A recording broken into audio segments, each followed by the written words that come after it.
So Jonesy, you had a topic list. Why don't we dive into some topics? Yeah, I think we hit. One of them. We hit one of them just kind of talking and shooting the breeze. But I think, conversing with people that have different ideas of your own than your own is something that's really pressing right now. Oh, yeah. Especially on Facebook and Twitter and Instagram, and how you can kind of talk to people. Because one of the things I hate and one of the things I don't allow on my own feed whenever I post something is if you have a different idea than somebody who's posting on my feed, to really kind of keep it civil as possible, without using any negative words or character assassination.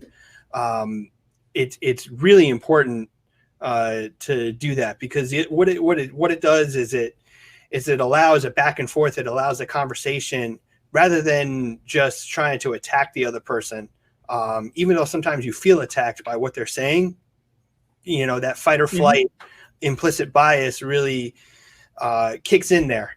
But we want to make sure we keep it as civil as possible. You hate it when you say you want to use curse words or use innuendos to try to make your point. It puts a bad taste in another person's mouth, and what it does is you get pushback rather than inviting a conversation. What do you guys think? I agree. I mean, I was just saying before, it was happening when right before we went on the air, I was having a cordial conversation with a few people at disagreeing. Some people were agreeing. We were all in different sections of the argument.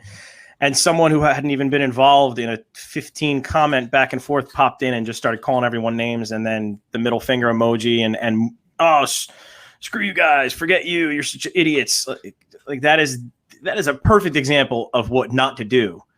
If you don't agree with someone and you want to bring an adult conversation to the mix, then do so. But jumping in and just calling people names because they don't agree and then saying bye and leaving, I said, go back to daycare because the adults were talking, because it's what was happening. We had a disagreement that was being discussed, sharing viewpoints. Coming in and just yelling names and throwing up middle fingers is the complete opposite of constructive. Right.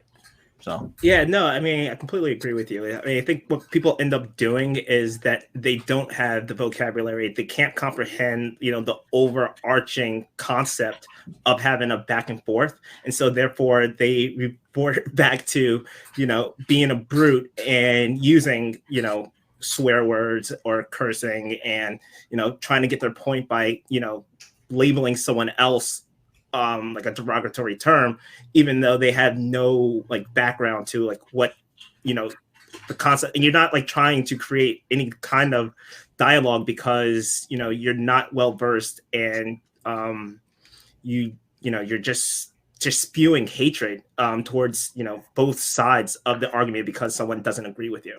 I think a good